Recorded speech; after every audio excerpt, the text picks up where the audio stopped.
मालदीव की संसद में इस समय हंगामा देखने को मिल रहा है। मालदीव की संसद में मुइज्जू की पार्टी और विपक्षी दलों के बीच मारपीट देखी जा रही है। संसद में मुइज्जू कैबिनेट को मंजूरी देने के लिए वोटिंग होनी थी। इसका मुइज्जू की पार्टी विरोध कर रही है क्योंकि एमडीपी ने 4 सांसदों को मंजूरी न देने का फैसला किया। मालदीव की संसद में इस समय सर्कस जैसा नजारा देखने को मिल रहा है। मालदीव की संसद में इस समय मारपीट और शोर शराबा चल रहा है। दरअसल मालदीव की संसद में रविवार को मुइज्जू मंत्रिमंडल के लिए वोटिंग होनी थी, लेकिन विपक्षी दल एमडीपी ने साफ कह दिया कि वह 4 मंत्रियों की मंजूरी रोक देगी।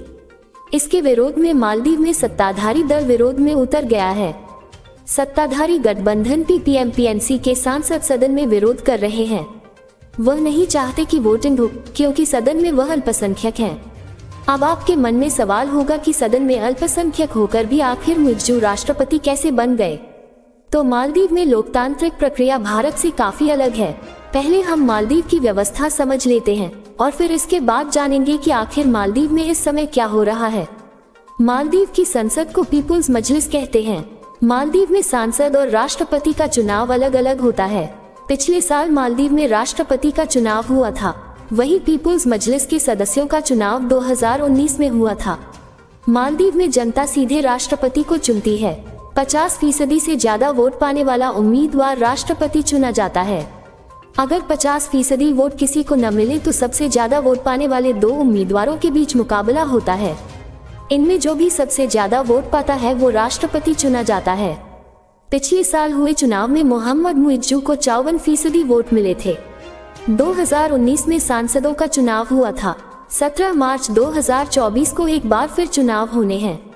ऐसे में जब तक चुनाव नहीं होता तब तक सदन में विपक्षी दल का ही बहुमत रहेगा। वह मुइज्जू के किसी भी कदम को बड़े आराम से रोक सकते हैं। मुइज्जू के गठबंधन वाले सांसद सदन के अंदर विरोध कर रहे हैं। वहीं सरकार समर्थकों की भीड़ संसद भवन के बाहर जमा हो गई है। संसद में 22 सदस्यों वाली कैबिनेट की मंजूरी के लिए 1:30 बजे मतदान होना था। मुइज्जू की पार्टी के सांसद लगातार अंदर शोर मचा रहे हैं। वह तुरही बजाने में लगे हैं। सदन के अंदर से आए वीडियो में दिख रहा है कि सांसद स्पीकर की कुर्सी के पास शोर मचा रहे हैं। सांसदों के बीच आपस में लड़ाई भी देखी जा रही है ताकि वोट न पड़ सके। मालदीव के कोई अहम विपक्षी दलों एमडीपी और द डेमोक्रेट्स ने मोहम्मद मुइज्जू सरकार की विदेश नीति की आलोचना की है। 87 सदस्यीय सदन में कुल 55 सीटें रखने वाले इन दोनों मुख्य विपक्षी दलों ने खासतौर से पड़ोसी और अहम साझीदार भारत के साथ खराब होते रिश्तों पर चिंता व्यक्त की है। दोनों दलों की ओर से जारी एक संयुक्त बयान में भारत को मालदीव के सबसे पुराने सहयोगियों में से एक बताते हुए मुइज्जू सरकार के भारत विरोधी रुख पर फिक्र जाहिर की है और कहा है कि इस ओर ज्यादा ध्यान दिए जाने की जरूरत है।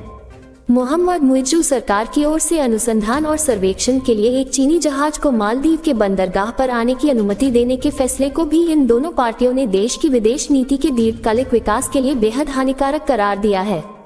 बयान में मालदीव की विदेश नीति की दिशा के बारे में दोनों दलों ने कहा, मौजूदा प्रशासन भारत विरोधी रुख दिखाता हुआ प्रतीत होता है। एमडीपी और डेमोक्रेट दोनों का मानना है कि किसी भी विकास भागीदार और विशेष रूप से देश के सबसे पुराने सहयोगी को अलग करना देश के दीर्घकालिक विकास के लिए बेहद हानिकारक होगा। एमडीपी अध्यक्ष फयाज इस्माइल और डेमोक्रेट पार्टी के प्रेसिडेंट हसन लतीफ ने कहा कि सरकार को मालदीव के लोगों की बेहतरी के लिए सभी विकास भागीदारों के साथ काम करना चाहिए, जैसा मालदीव पारंपरिक रूप से करता आया है। हिंद महासागर में स्थिरता और सुरक्षा मालदीव की स्थिरता और सुरक्षा के लिए महत्वपूर्ण है। ऐसे में मुइज्जू सभी के साथ मिलकर काम करें। दोनों दलों के नेताओं ने मुइज्जू से शासन से विदेश नीति को लेकर सोचने की बात कही है। बता दें कि बीते साल मालदीव में सरकार बदलने और मोहम्मद मुइज्जू के राष्ट्रपति बनने के बाद ही भारत और मालदीव के रिश्तों में तनाव है। मोहम्मद मुइज्जू चुनाव के समय से ही भारत के लिए विरोध और चीन के प्रति लगाव दिखा रहे हैं। उनकी ओर से लिए गए कई फैसलों का सीधा असर दोनों देशों के रिश्तों पर पड़ा है, जिसको लेकर अब उनके ही देश की कई राजनीतिक पार्टियां भी चिंता जता रही हैं।